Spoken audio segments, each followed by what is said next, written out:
বিবাহিত হলেও সমস্যা নাই, দেশের বাইরে হলেও তাতেও সমস্যা নাই, কিন্তু মানুষটা যেন সঠিক হয়, যে আবার যেন ছেড়ে না যায়। আর তার যদি বাচ্চা থাকে? সমস্যা নাই, সমস্যা নাই। নিজের বাচ্চার মতোই বড় করব। আসসালামু আলাইকুম প্রিয় দর্শক, আপনারা দেখতে পাচ্ছেন আমাদের ক্যামেরার সামনে একটি মিষ্টি আপু দাঁড়িয়ে আছেন। শুনবো তার এই জীবনের গল্প, কেন এসেছেন তিনি, কোথায় থেকে এসেছেন। আসসালামু আলাইকুম আপু, কেমন আছেন? ওয়ালাইকুম আসসালাম, জি আলহামদুলিল্লাহ ভালো। আপু, আপনি কোন জায়গা থেকে এসেছেন আমাদের মানে ভিডিওতে? জি আমি আসছি সিলেট থেকে। সিলেট থেকে। আপনার কে কে আছে? ফ্যামিলিতে আমার মা অসুস্থ, ছোট একটা ভাই আছে। কেন এসেছেন? জি ভালো একটা মনের মানুষের জন্য আসছি, বিয়ে করার জন্য। আচ্ছা, বিয়ে করার জন্য।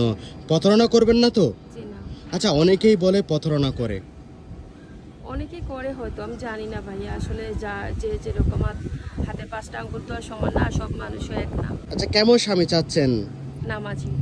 আচ্ছা, নামাজে সে যদি বিবাহিত হয়, সে যদি দেশের বাইরে থাকে? বিবাহিত হলেও সমস্যা নাই, দেশের বাইরে হলেও তাতেও সমস্যা নাই, কিন্তু মানুষটা যেন সঠিক হয়, যে আবার যেন ছেড়ে না যায়। আর তার যদি বাচ্চা থাকে? সমস্যা নাই, সমস্যা নাই। নিজের বাচ্চার মতোই বড় করব। নিজের বাচ্চার মতন। আচ্ছা, প্রিয় দর্শক আসসালামু আলাইকুম। আপনারা যদি আপুটাকে পছন্দ করেন, বিয়ের সাথে কেউ যদি করতে চান, তাহলে আমাদের স্ক্রিনে দেওয়ার নাম্বারে যোগাযোগ করবেন, তার সাথে যোগাযোগ করিয়ে দেওয়া যাবে, সমস্যা নাই। আপু, নামাজ কালাম পড়া হয় আপনার? জি। আচ্ছা আচ্ছা, কোরআন শরীফ পড়েছেন? জি।